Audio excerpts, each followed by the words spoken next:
அருள்வாக்கு மந்திரம்.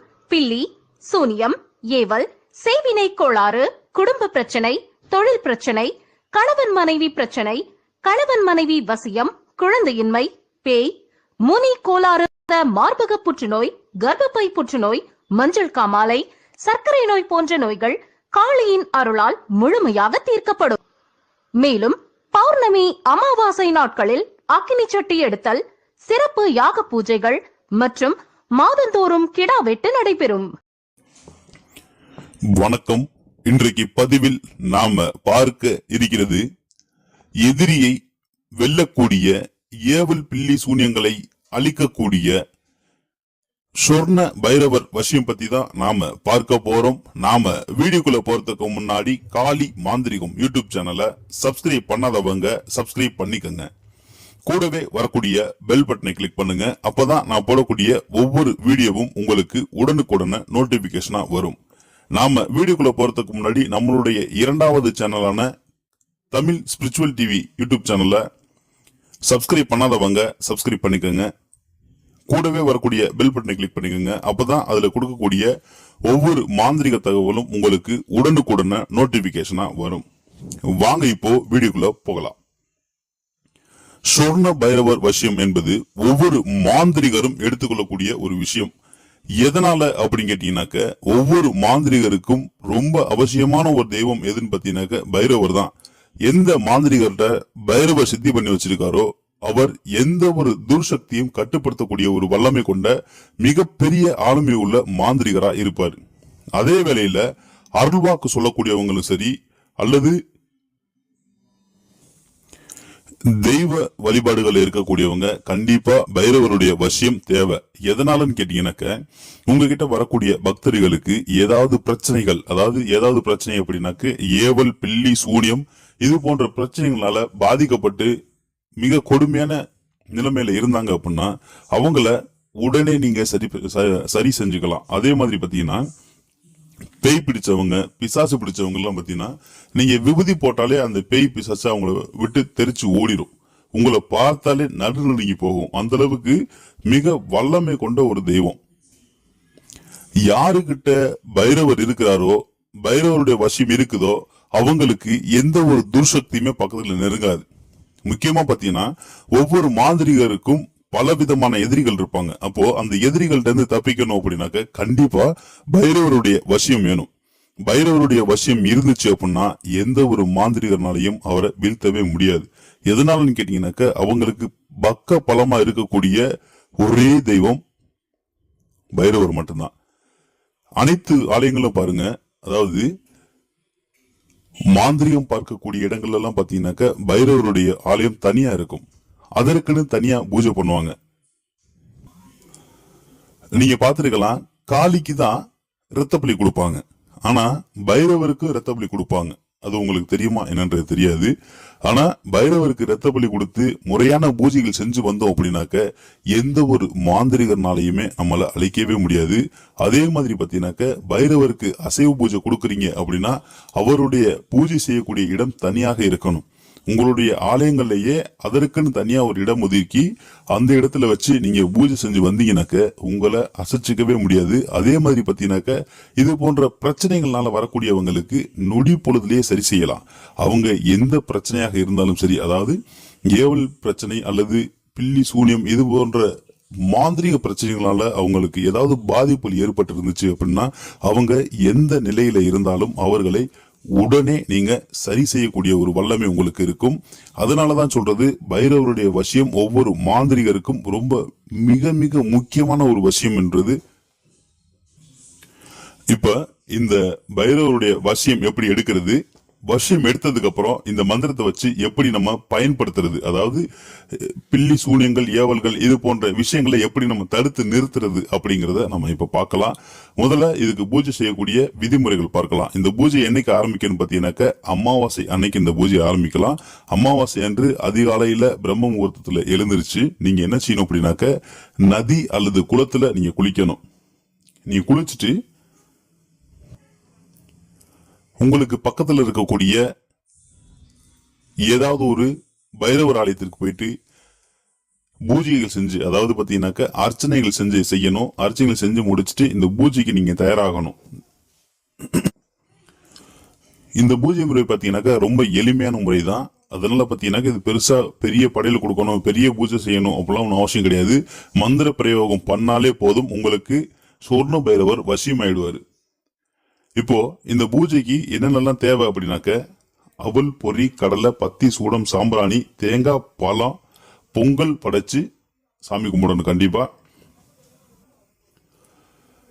இந்த பூஜை எங்க பண்ணணும் அப்படின்னு பாத்தீங்கன்னாக்க, உங்களுக்குன்னு இருக்கக்கூடிய பைரவர், அதாவது பாத்தீங்கன்னா பூஜைக்குன்னு ஒரு சிலர் பாத்தீங்கன்னா இடம் ஒதுக்கி இருப்பாங்க, அல்லது ஏதாவது ஒரு காடு பகுதியோ அல்லது ஏதாவது ஒரு கடல் பகுதியோ அல்லது குளத்துக்கரை பகுதியிலயோ நீ இந்த பூஜையை பண்ணலாம். அப்படி எனக்கு அங்க வசதி இல்லைங்கய்யா, எனக்குன்னு தனியா ஒரு அறை இருக்கு, அந்த இடத்துல நான் வச்சு பூஜை பண்ணலாமா? கண்டிப்பா பண்ணலாம். ஆனா வீடுகள்ல இந்த பூஜை பண்ணக்கூடாது. வீடுகளில் பாத்தீங்கன்னாக்கா சுத்தபத்தம் இருக்காது. அப்படி இருந்துச்சு அப்படின்னாக்க கண்டிப்பா நீங்க பண்ணலாம். இந்த பூஜை முடிகிற வரைக்கும் உங்க வீட்டுக்கு வேற அதாவது பாத்தீங்கன்னாக்க வெளி ஆட்கள் உங்களுடைய வீடுகளுக்கு வரக்கூடாது. அது ரொம்ப முக்கியம். இந்த பூஜை செய்யறது பாத்தீங்கன்னாக்க நீங்க மட்டும் தான் பண்ணணும். பூஜை செய்யும் போது வேற யாரும் இருக்கக்கூடாது. நீங்க மட்டும் ஒரே ஆளா இருந்து பூஜை செய்யணும். அதே மாதிரி பாத்தீங்கன்னாக்க இதற்கு உண்டான படையல் பொருள் செய்யறது பாத்தீங்கன்னாக்க, அதாவது நைவேத்தியம் கொடுக்கக்கூடிய எதுவாக இருந்தாலும் நீங்க மட்டும் தான் செய்யணும். வேற யாரும் கைப்பட செய்யக்கூடாது. நீங்க ஒரே ஆளு தான் செய்யணும். அதே போல பாத்தீங்கன்னா நீங்க உடுத்தி கொள்ளக்கூடிய ஆடை பத்தினா வெள்ளை நிற ஆடையா இருக்கணும். அதே மாதிரி உரு கொடுக்கக்கூடிய மாலை ருத்ராட்ச மணி மாலையா இருக்கணும். இப்போ பூஜை செய்யக்கூடிய விதி முறைகளை பார்க்கலாம். நீங்க அமர்ந்து கொள்ளக்கூடிய ஆசனம் எதுன்னு பாத்தீங்கன்னாக்க, களிமண்ணுல ஒரு ஆசனம் மாதிரி செஞ்சுக்கணும். அந்த களிமண்ணுல செஞ்சு அந்த களிமண் ஆசனத்துல தான் நீங்க உட்காரணும். அதே மாதிரி களிமண்ல ஒரு சிலை செய்யணும். ஒரு பீடம் போன்ற ஒரு சிலை செய்து, அதுதான் உங்களுக்கு சொர்ண பைரவர் அப்படின்னு சொல்லி உங்களுடைய மனதில் எண்ணிக்கொண்டு அதற்கு அலங்காரங்கள் கொடுத்து மஞ்சள், விபூதி, குங்குமம், சந்தனம் இதெல்லாம் சாத்தி அதற்கு மலர் அலங்காரங்கள் கொடுத்து, அதற்கு முன்னாடி பாத்தீங்கன்னா வாழையில நீங்க படையல் பொருளா வைக்கணும். இது எந்த திசை நோக்கி இருக்குன்னு பாத்தீங்கன்னாக்க கிழக்கு திசை நோக்கி இருக்கணும். அதற்கு அடுத்து என்ன செய்யணும் பாத்தீங்கன்னா, அதுக்கு முன்னாடி ஒரு வாழையில விரிச்சு அதுல அவல், பொரி, கடலை, பத்தி, சூடம், சாம்பிராணி இது போன்ற நைவேத்திய கொடுக்கக்கூடிய அனைத்தையுமே அதற்கு முன்னாடி வைத்து தீபதூபம் காட்டி நைவேத்தியம் கொடுத்துட்டு நீங்க மந்திர பிரயோகம் பண்ணணும். மந்திர பிரயோகம் பாத்தீங்கன்னாக்க ஒரு நாளைக்கு 1008 உரு கொடுக்கணும். 48 நாளைக்கு இந்த பூஜையை பண்ணணும்.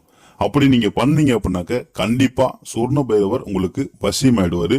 அதற்கப்புறமா நீங்க எப்பேற்பட்ட ஏவல், பில்லி, சூனியங்கள் அது மட்டும் கிடையாது, பேய், பிசாசு இது போன்ற விஷயங்களை நொடி பொழுதுல தடுக்கலாம். இப்போ இதோட மந்திரம் என்னங்கிறத பார்க்கலாம். இதோட மந்திரம் கொஞ்சம் பெரிய மந்திரம். கஷ்டப்பட்டு மனப்பாடம் செய்து நீங்க இந்த வசியம் எடுத்தீங்க அப்படின்னாக்க கண்டிப்பா அனைத்து விஷயத்திலுமே நீங்க சாதிக்கலாம். இப்போ இதோட மந்திரம் என்னன்றத பார்க்கலாம். ஓம் வடுகா வடுகாய அகோர வடுகாயா குக்கிட வடுகாயா ஊமத்தன் வடுகாயா நம் வடுகாயா மவ் வடுகாயா சிம் வடுகாயா வடுகாயா ரிம் வடுகாயா யம் வடுகாயா சொர்ண வடுகாயா ஸ்ரீயும் கிளியும் கம் அம் வடுகாய ஸ்வாக.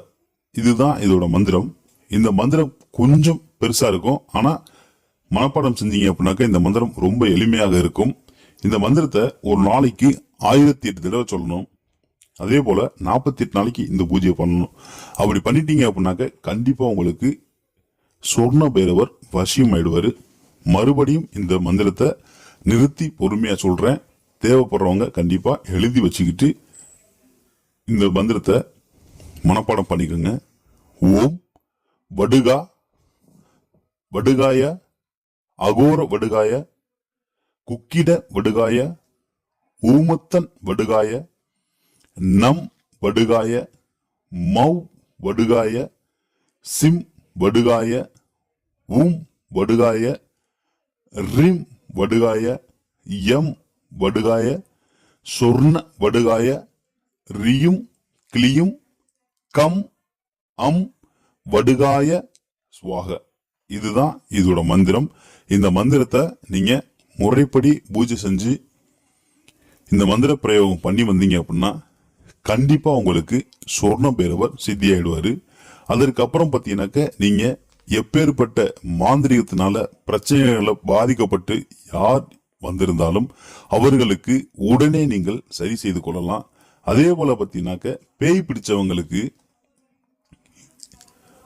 அவங்க அதாவது பேய் பிடிச்சவங்களை உங்க முன்னாடி நிக்க வச்சு கொஞ்சம் விபூதி எடுத்து இந்த மந்திரத்தை 11 தடவை சொல்லி அவங்க மூஞ்சில அடிச்சீங்க அப்படின்னா, அவங்களுடைய முகத்துல அடிச்சீங்கன்னா அவங்களுடைய உடல்ல இருக்கக்கூடிய துர் ஆத்மா விலகி ஓடிரும்.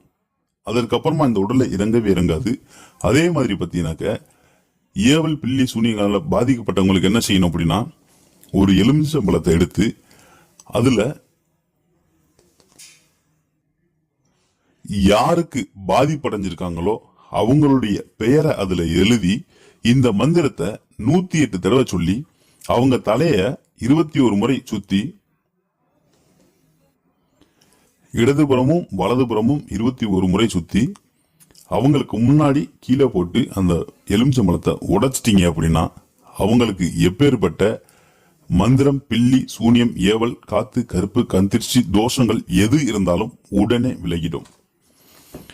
இதுதான் இந்த சொர்ண பைரவருடைய வசிய முறை. இந்த வசியம் எடுக்கிறதுனால எந்த விஷயங்களாம் நீங்க சரி செய்யலாம் அப்படிங்கிற எளிமையான முறை. அதே போல பாத்தீங்கன்னாக்க மற்ற பைரவர் பூஜையோட சொர்ண பைரவர் பூஜை ரொம்ப எளிமையான பூஜை. தேவைப்படுறவங்க கண்டிப்பா இதை எடுத்து பயன்பெறுங்க. தொடர்ந்து காளி மாந்திரிகம் யூடியூப் சேனல்ல லைக் பண்ணுங்க, ஷேர் பண்ணுங்க, சப்ஸ்கிரைப் பண்ணுங்க. கூடவே வரக்கூடிய பெல் பட்டனை கிளிக் பண்ணுங்க. அப்பதான் நான் கொடுக்கக்கூடிய ஒவ்வொரு மாந்திரிக தகவலும் உங்களுக்கு உடனுக்குடனே வரும். மேலும் ஒரு நல்ல ஒரு மாந்திரிக தகவலுடன் உங்களை சந்திக்கிறேன். நன்றி, வணக்கம்.